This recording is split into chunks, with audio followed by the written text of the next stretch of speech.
Good morning और स्वागत है आपका 10 के दमदार ट्रेड्स में। वीडियो में रहेंगे आपके साथ और हमारा साथ देने के लिए शिल्पा राउत और प्रशांत सावंत पिछले शो से बने हुए हैं। उनके अलावा SBI सिक्योरिटीज़ के सुदीप शाह और कोटक सिक्योरिटीज़ के अमोल अठावले भी जुड़ेंगे अपनी फ्रेश ट्रेड्स के साथ। बिग मार्केट वॉइसेस में आज हमारे साथ गोल्डीलॉक्स प्रीमियम रिसर्च के founder and chief strategist Gautam Shah जुड़ेंगे। उनसे समझेंगे बाज़ार में इस समय कहाँ हैं बड़े ट्रेंड्स और कौन से शेयर्स में इस समय आपको हो सकता है बड़ा मुनाफा। एक बार मार्केट की तरफ रुख करते हैं। निफ्टी ग्रीन में आने को तैयार, बैंक निफ्टी ग्रीन में आया और मिड कैप इंडेक्स यहाँ पर शानदार तेज़ी।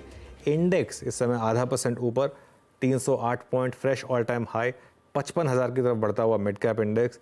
एडवांस डिक्लाइन 2:1 का इस समय। और जहाँ तक आज के स्टॉक्स ऑफ द डे की बात है उनमें सबसे ऊपर डिक्सन टेक 4.5% ऊपर। नैल्को आज सुबह का बिग स्टॉक था हमारा, यहाँ पर 4% मतलब इसकी बात हुई थी हमारी स्टॉक्स न्यूज़ में, 4% ऊपर। ICICI लॉम्बार्ड 3.5% ऊपर, ट्रेंट 3.5% ऊपर। Capital good stock siemens ABB इन सब में अच्छा मोमेंटम। उसके अलावा सीमेंट स्टॉक्स में इस समय शानदार मोमेंटम। वीरू जी और इनफैक्ट अब निफ्टी रिकवर होकर ऑलमोस्ट 23,404 की ट्रैजेक्टरी में फिर आ चुका है। तो डेलो से अप्रॉक्सीमेटली अभी करीब 60% अंकों की रिकवरी हो चुकी है।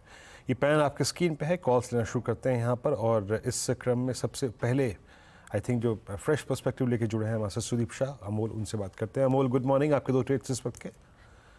जी नमस्कार। मुझे एक हिंदुस्तान यूनिलीवर अच्छा लग रहा है। At current level support levels पे है, अभी 200 दिन के सिंपल मूविंग एवरेज के आसपास ट्रेड हो रहा है। पोजिशनली है 2490 के आसपास चल रहा है।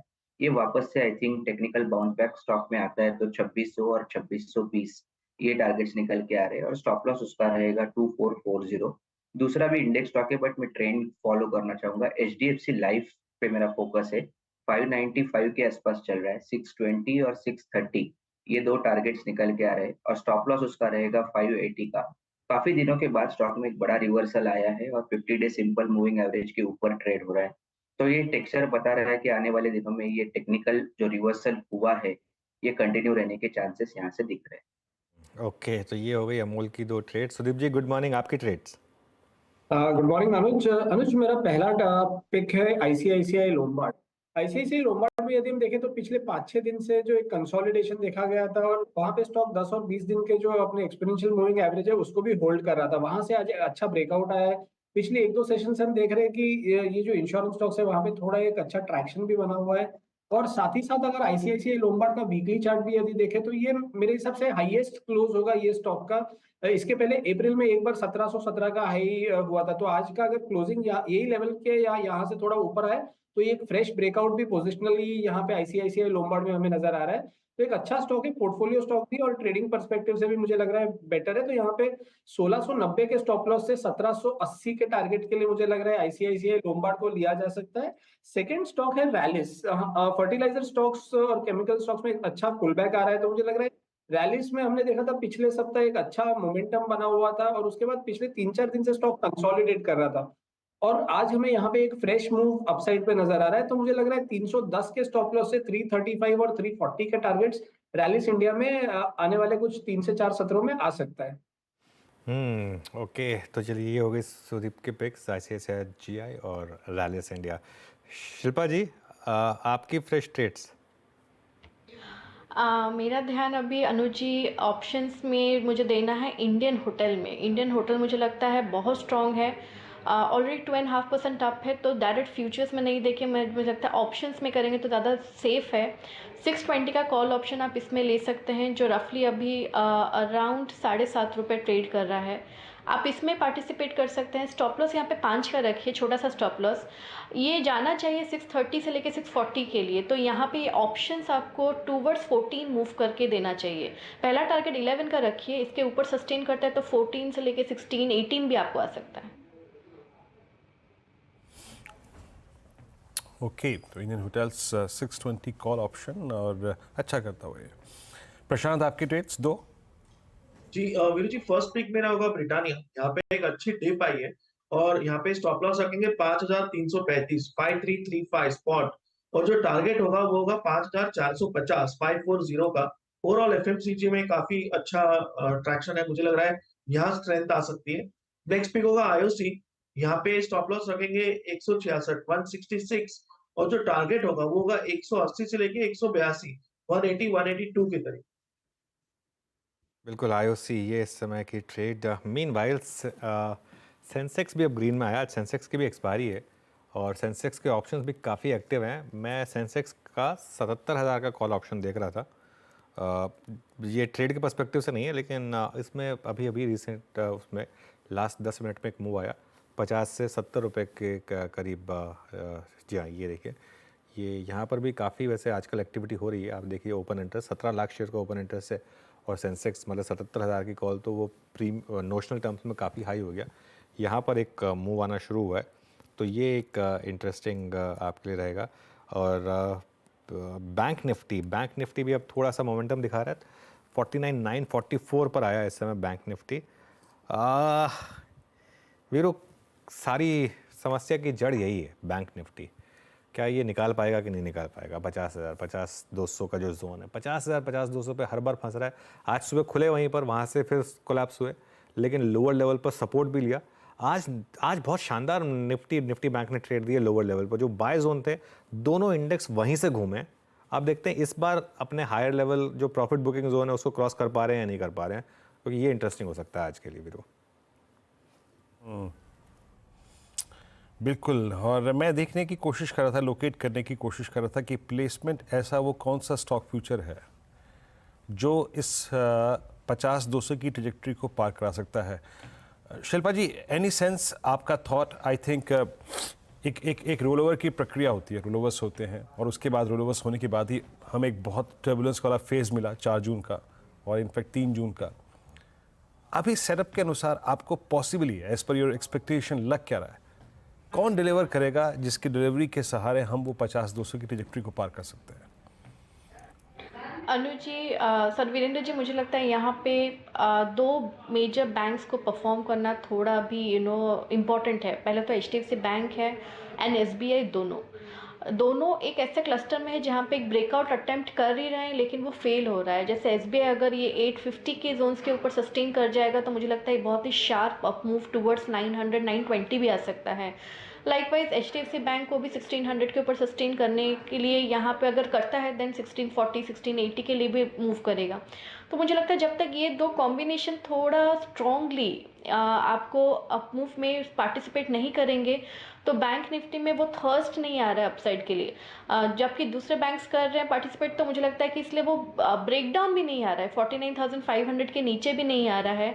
लेकिन ये जो रेजिस्टेंस है 50,300 के अराउंड, तो ये इसको क्रॉस करने के लिए मुझे लगता है everybody, specially the big boys HDFC bank and SBI, दोनों को पार्टिसिपेट करना इट्स अ मैंडेट। बिल्कुल। मीनवाइल एक बार आप लेकर आइए L&T फाइनेंस का चार्ट।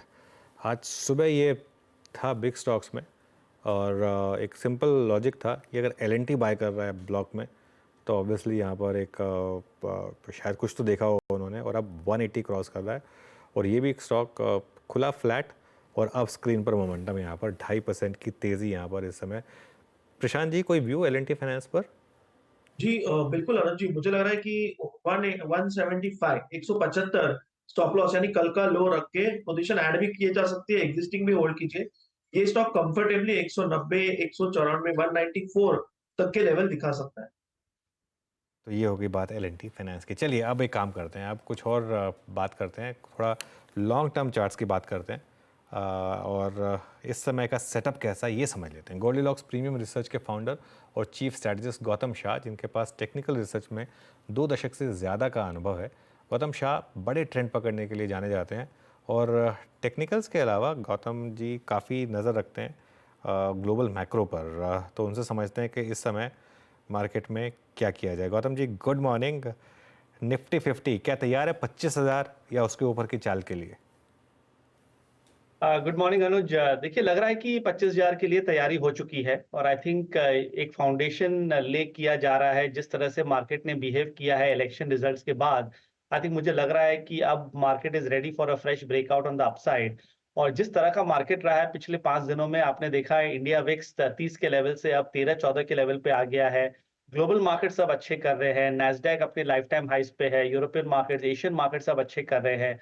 और इंडिया का जो एक सिंगल मोस्ट इंपॉर्टेंट कंसर्न था इलेक्शन इवेंट, वो अब निकल गया है। So people are feeling a lot more confident and relax.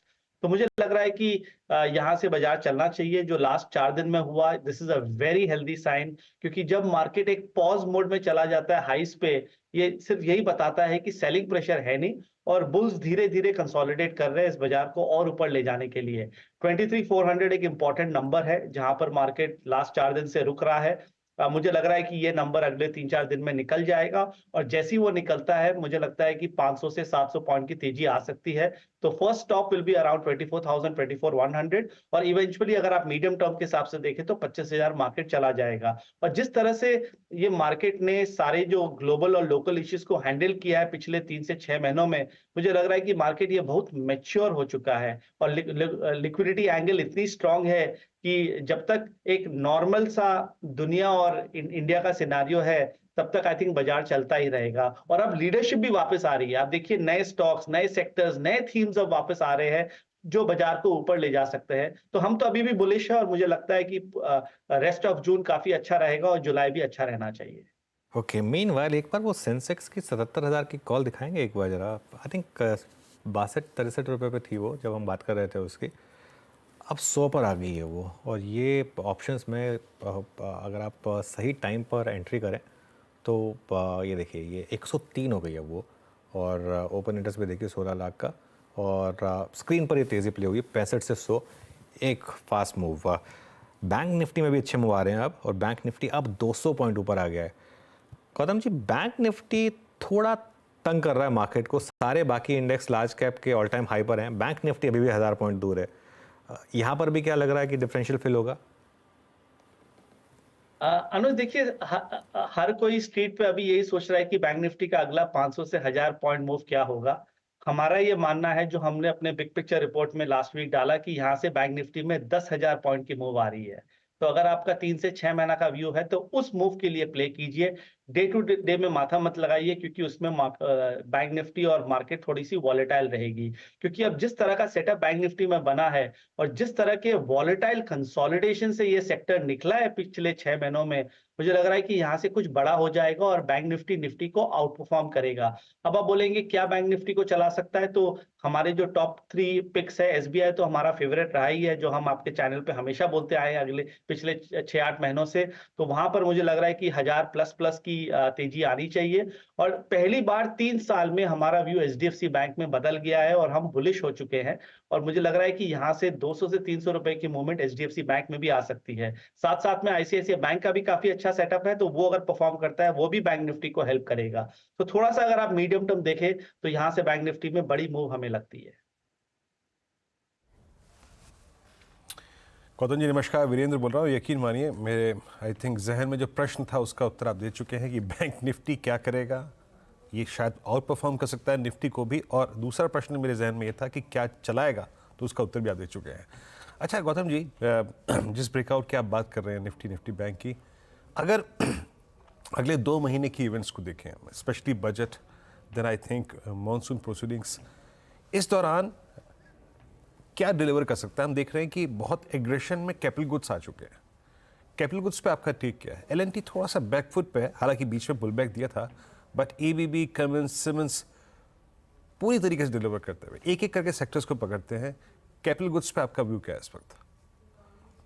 Capital goods मेरे हिसाब से गियर 5 अपने ट्रेंड के गियर 5 में है। सो यहाँ पर ऑब्वियसली मोमेंटम और स्ट्रेंथ काफी अच्छी है, बट अगर आप चार्ट्स के हिसाब से देखें तो वहां पर चार्ट्स में इंडिकेटर्स का सपोर्ट है नहीं। तो अभी जो कैपिटल गुड्स में हो रहा है वो एक बोनस टेरिटरी में हो रहा है। इस लेवल्स पे आप खरीदारी नहीं कर सकते हैं। इनफैक्ट हम तो ये रेकमेंड कर रहे हैं कि यहाँ पर कैपिटल गुड्स में थोड़ी बहुत प्रॉफिट बुकिंग करनी चाहिए, क्योंकि ये कंसोलिडेशन में चले जाएंगे। नो डाउट ये सब सारे stocks are very good for the India story. अगर आपका 3 से 5 साल का व्यू है तो इसमें बने रहिए, बट अगर आप 3 से 6 महीने के हिसाब से देख रहे हैं तो कैपिटल गुड्स और रियल एस्टेट में यहाँ पर प्रॉफिट बुकिंग करना बनता है। और मैं इसीलिए कह रहा हूं क्योंकि अब नए सेक्टर्स आ रहे हैं। आपने देखा होगा जून 4 के बाद कैसे अंडर परफॉर्मिंग स्टॉक्स धीरे धीरे आ रहे हैं। पेपर स्टॉक्स में मूवमेंट देखिए, ऑटो एंसरी देखिए, शुगर देखिए, फर्टिलाइजर देखिए।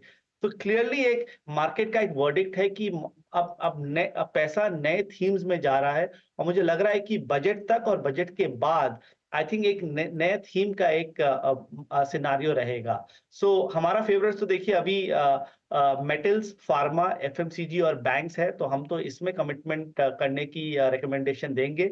बाकी सेक्टर्स जो काफी चल चुके हैं पिछले 3 से 6 महीनों में, वहां पर हम उतने कंफर्टेबल नहीं है, जैसे पीएसयू हुआ। आई थिंक वहां पर थोड़ा प्रॉफिट बुकिंग करके चलना चाहिए। अच्छा ठीक है, मैं ये पॉइंट ठीक करना बिल्कुल गौतम। अच्छा, एक और स्पेस सीमेंट, ये भी स्पेस काफ़ी एग्रेसिव है। आज न्यूज़ फ्लोज में अगर आप देखें, कंपनियां एमएनए के लिए आगे बढ़ रही हैं और अल्ट्राटेक सीमेंट के पास एक लीडरशिप है। पिछले 10 दिन का सबसे स्मार्ट मूवर रहा है ये स्पेस का। इसमें से मतलब सीमेंट स्पेस पे आपका टेक और आपके प्रेफर्ड स्टॉक्स क्या रहेंगे? देखिए सीमेंट ओवरऑल अच्छा लग रहा है। आई थिंक एक और थीम जो निकल के आई है पिछले 10 दिनों में, वो है हाउसिंग का थीम। अगर आप देखिए हाउसिंग और पर्टिकुलरली अफोर्डेबल हाउसिंग का जो थीम है, आई थिंक उसके जो सारे स्टॉक्स है उसमें हमने ब्रेकआउट देखा है। और क्योंकि हम गोल्डीलॉक्स में कस्टम इंडेक्स बनाते हैं, वो हम उस कस्टम इंडेक्स से एक पता चल रहा है कि हाउसिंग एक नई बड़ी थीम आ रही है। और अगर ये प्ले आउट होता है तो इसके जो प्रॉक्सी स्टॉक्स होते हैं, which is obviously cement and building material, I think ये काफी अच्छा करेंगे। सीमेंट तो देखिए वैसे भी पिछले 1 साल का ट्रेंड रहा है, क्योंकि वो रियल एस्टेट के साथ साथ चला है, पर लग रहा है कि यहाँ से भी और चलेगा। और अल्ट्राटेक जैसे स्टॉक्स, गजब के फंडामेंटल्स, गजब के चार्ट्स, तो नो ब्रेनर होल्ड है। बट क्या आप इस लेवल्स पे ये सब स्टॉक्स को बाय कर सकते हैं? मेरे को नहीं लगता है। आई थिंक अभी थोड़ा सा अफोर्डेबल हाउसिंग वाले स्टॉक्स में जाइए और अल्ट्राटेक को अपने पोर्टफोलियो में लॉन्ग टर्म के लिए होल्ड कीजिए, बट इस लेवल्स पे खरीदारी मत कीजिए। आपने एक रिपोर्ट भेजी है हमें जिससे कुछ ग्राफिक्स हम प्ले कर रहे हैं। आपने एक सेक्टोरल ट्रेंड्स की बात की, उसमें नंबर 1 रैंक पर आपने रखा है मेटल्स को।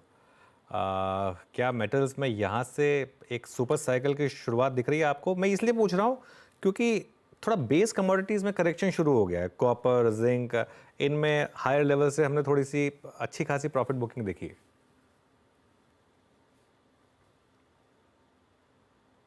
नहीं, मुझे लगता है कि मेटल्स ऑलरेडी एक सुपर साइकिल में है। आई थिंक लास्ट दिसंबर से ये ट्रेंड चालू हुआ था, और जब ये चालू हुआ पहले 3-4 महीने में लोगों को समझ में नहीं आया कि मेटल्स में ऐसा क्या स्ट्रेंथ है।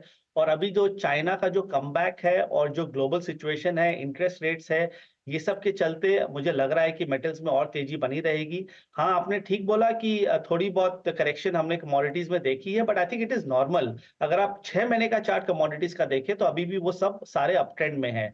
सो मेटल्स हमारा फेवरेट है, और मुझे लगता है कि यहाँ से भी 15% की तेजी इंडेक्स में आनी चाहिए। सो सारे जो टॉप स्टॉक्स है, including the PSU names in the metal space, मेरे हिसाब से अच्छा करेंगे। सो मेटल्स और फार्मा एक्चुअली हमारी हाईएस्ट कन्विक्शन है अलोंग विद बैंक्स। और हमने पिछले 3 सालों में देखा कि इस मार्केट में जब आप आउट परफॉर्मिंग सेक्टर्स में रहते हैं तभी अल्फा बनता है। बट अगर आप फंडामेंटली स्ट्रॉन्ग कंपनीज जो चल रहे नहीं है उसमें बने रहेंगे, तो अपॉर्चुनिटी कॉस्ट आजकल के मार्केट में काफी बड़ा रहता है। ओके, दूसरा जो आपका एक सेक्टर है नंबर 2 रैंक पर, वो है ऑटोज़। ऑटोज़ में भी आप एक्सपेक्ट कर रहे हो कि बहुत स्ट्रॉन्ग मोमेंटम है। महिंद्रा जैसा स्टॉक डबल हो गया 6 महीने में। हाँ जी, आई थिंक जो हुआ गजब हुआ। इनफैक्ट 2 साल पहले अगर आप देखें, हम रिलेटिव स्ट्रेंथ काफी क्लोजली यूज करते हैं, तो रिलेटिव स्ट्रेंथ चार्ट्स पे auto divided by the Nifty का अगर आप रेशियो चार्ट देखेंगे तो वहां पर हमने एक मेगा ब्रेकआउट पकड़ी थी, और उसके बाद अनबिलीवेबल मूव आया है सारे टॉप स्टॉक्स में भी। जैसे आपने करेक्टली कहा कि सारे टॉप स्टॉक्स मिड कैप और स्मॉल कैप रिटर्न्स दिए हैं। इस लेवल्स पे आप MNM, Tata Motors, Bajaj, Hero को आप खरीद नहीं सकते हैं। सो मेरा मानना है कि ये सबको होल्ड करके रखिए, they are proxy to the India stories. अगर फिर भी लेना है तो आयशा मोटर्स और एस्कॉर्ट्स हमें अच्छा लगता है, हमने रेकमेंड भी किया था 1 महीना पहले। वहां पर हमें डेफिनेटली और बड़ी तेजी लगती है। बट एज आई सेड, देखिए 23,000 के इंडेक्स में रिस्क रिवॉर्ड बहुत जरूरी होता है। वो रिस्क रिवॉर्ड मुझे एफएमसीजी, फार्मा, मेटल्स और बैंक्स में दिखता है। Auto, capital goods, real estate, PSU में नहीं दिखता है। उसको होल्ड कीजिए, बट वहां फ्रेश बाइंग मत कीजिए। ओके, ये ऑटो पे आपका ठीक है। अच्छा गौतम जी, जब हाउसिंग का आप जिक्र कर रहे थे और आपने जब उस कस्टम इंडेक्स की थ्योरी की बात की ना, तो मुझे हमारी वो मेरे ख्याल से आज से 3-4 महीने पहले जो बातचीत हुई थी केमिकल्स को लेकर, वो याद आ गई। केमिकल्स में बहुत डाउट्स रहे। उस वक्त की रैली कोलैप्स हुई, फिर थोड़ा सा एसआरएफ स्टेबल हुआ, यूपीएल में मूव आया, कुछ एमएनएज हुए। अभी आई थिंक यूपीएल ने और आरती इंडस्ट्रीज़ ने करार किया था। अभी केमिकल्स में सेलेक्टिवली आपकी बायर्स लिस्ट में क्या क्या अपीयर हो रहा है गौतम जी? हाँ, कुछ महीने पहले हमने केमिकल्स इंडेक्स के कस्टम इंडेक्स को देखा था और वहां पर लगा कि चलो ब्रेकआउट होगा, पर उसके बाद हुआ क्या कि सर्टेन स्टॉक्स के रिजल्ट्स उतने अच्छे आए नहीं, तो उसके कारण ये सेक्टर थोड़ा सा एक अंडर परफॉर्मेंस मोड में वापस चला गया।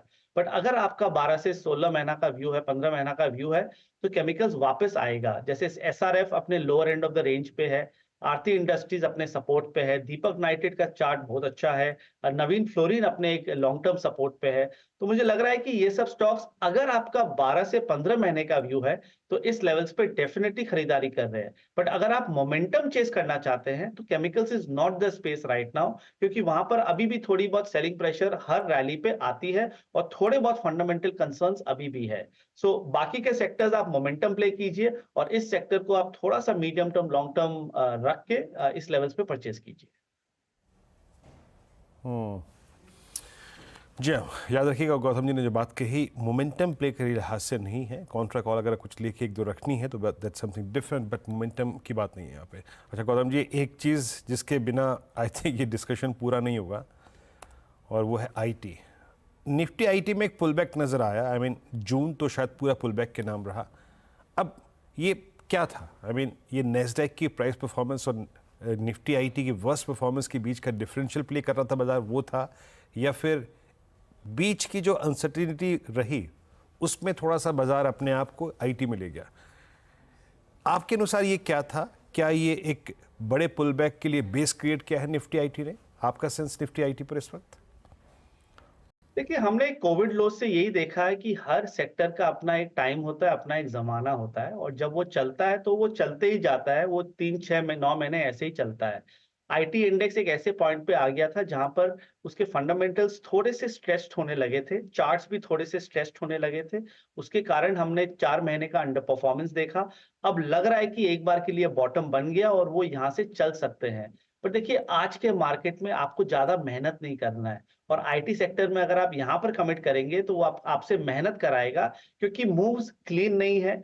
फंडामेंटल्स अभी भी थोड़े से क्वेश्चनेबल हैं। लोग अभी भी बोलते हैं कि एआई कैसे इंडियन आईटी कंपनीज को डिस्टर्ब करेगा, और नैस्डैक ने तो अच्छा किया ही है, बट इंडियन आईटी कंपनीज, अगर आप मिड कैप आईटी भी देखें तो वैल्यूएशंस काफी स्ट्रेच्ड है। कितने स्टॉक्स है जो 40, 50, 60 पी पे चल रहे हैं।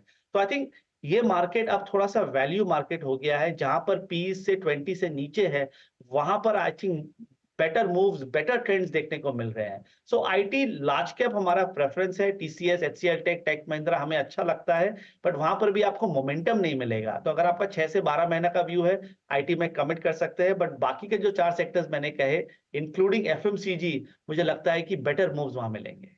मीनवाइल निफ्टी बैंक लेकर आइए एक बार 50-100 के पार होने की तैयारी यहाँ पर, और इसका सिंगल बिगेस्ट कारण है एचडीएफसी बैंक। जी हाँ, जो स्टॉक मार्केट के लिए अब तक दिक्कत का कारण बना हुआ था, आज यहाँ पर मोमेंटम डे हाई पर आया एचडीएफसी बैंक। एक बार निफ्टी बैंक का कंट्रीब्यूशन देख लेते हैं। निचले लेवल से अच्छी खासी रिकवरी यहाँ पर। एचडीएफसी बैंक का कंट्रीब्यूशन 130 पॉइंट का पॉजिटिव साइड पर, तो ये एकदम से घूमा और इसने पूरे के पूरे बैंक निफ्टी को एक इंट्राडे में एक अच्छी खासी स्विंग दी। गौतम जी, 2 और सेक्टर्स की बात करूंगा मैं आपसे, जो थोड़े नए सेक्टर्स हैं रिलेटिवली पिछले 3-4 साल के। पहले बात करते हैं ट्रैवल की, चाहे इंडियन होटल्स हो, चाहे इंटरग्लोब एविएशन हो, चाहे जीएमआर एयरपोर्ट हो। क्लियरली बहुत ज़्यादा ट्रैवल कर रहे हैं इंडियंस इस समय, डोमेस्टिक और इंटरनेशनल दोनों, और ये दिख रहा है स्टॉक्स में। क्या ये इंटैक्ट है अभी भी?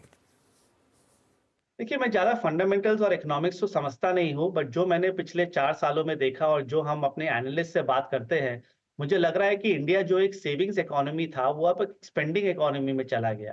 क्योंकि आई थिंक कोविड के बाद लोग ये समझने लगे कि सेविंग्स करके ज्यादा फायदा नहीं है, आज में जीना है, ट्रैवल करना है, रुपए स्पेंड करना है, और उसके कारण आई थिंक ये पूरा बूम पिछले 4 सालों में आया।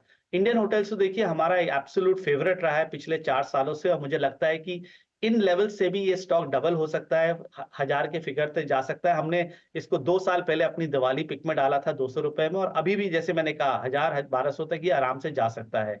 इंडिगो जितना बड़ा उसका मार्केट शेयर है, आई थिंक ये बनता ही था कि कभी ना कभी चलेगा। और अब क्योंकि इंटरनेशनल मोड में भी जा रहे हैं और जिस तरह के नंबर्स आ रहे हैं, मुझे लग रहा है कि ये बड़ी थीम है। सो ओवरऑल अगर आप ये अनलॉक थीम जो हम लोग बोलते थे पुराने जमाने में, अनलॉक थीम है, ये अभी चलेगा। मेरे हिसाब से फाइनेंशियल सर्विसेज और अनलॉक ये दो ऐसे थीम है जो अगले 3 से 5 साल हमारे पास विजिबिलिटी है। तो सारे जो टॉप 5, 7, 10 स्टॉक है, आई थिंक उसमें कमिटमेंट बना के रखिए, आई थिंक वो अभी भी रिवॉर्ड करेंगे। तो दूसरी थीम की बात कर रहा था वो ये मैन्युफैक्चरिंग वाले नेम्स जैसे कि डिक्सन टाइप के स्टॉक्स, यहाँ पर एक अलग ही बुल मार्केट चल रही है, इसमें कोई व्यू?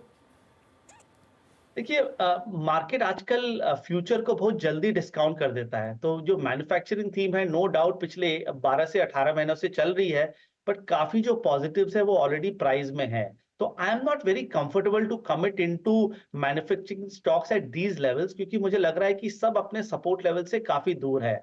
अगर आपको इंडिया स्टोरी प्ले करना है तो manufacturing is the place to be. और ये सब स्टॉक्स डेफिनेटली अपने पोर्टफोलियो में होल्ड करके रखिए, इनमें निकलिए मत।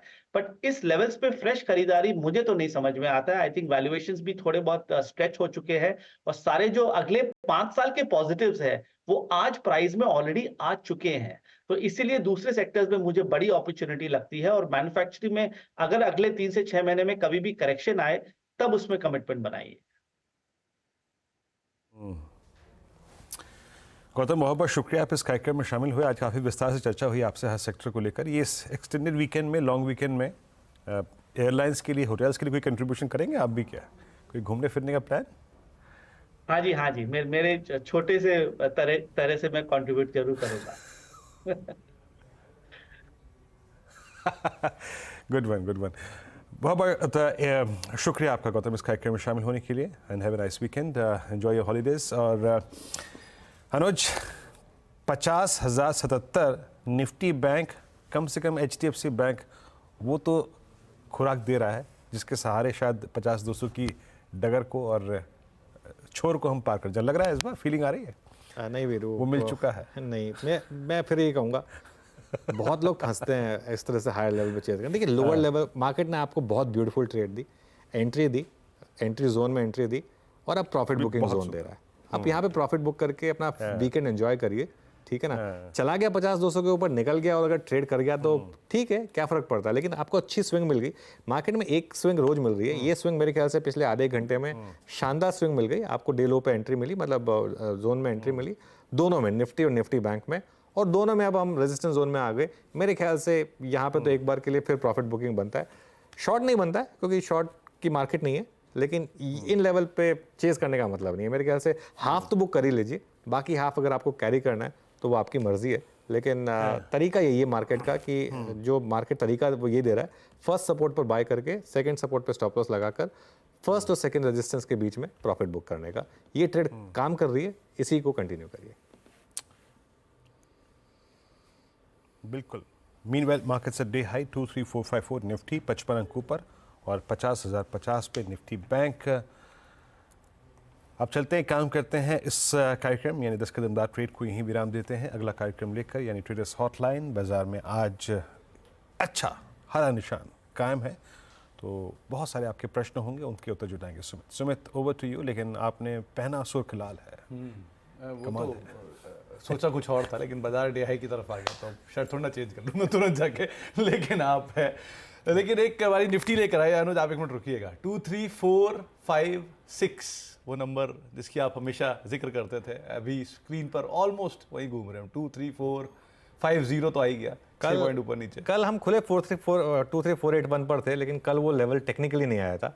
आज वो लेवल आ गया, और आज हम उसके ऊपर 23452 एग्जैक्टली आपकी स्क्रीन पर है। बिल्कुल। और अनुज भी आपकी स्क्रीन पर है, जो कि लगातार ये नंबर की पैरवी कर रहे थे कि ये नंबर हम देखेंगे 23456, और आज आप 23456 ऑन स्क्रीन लगातार देख भी रहे हैं। बहुत बढ़िया एनालिसिस और बहुत बढ़िया नंबर्स दोनों आप स्क्रीन पर।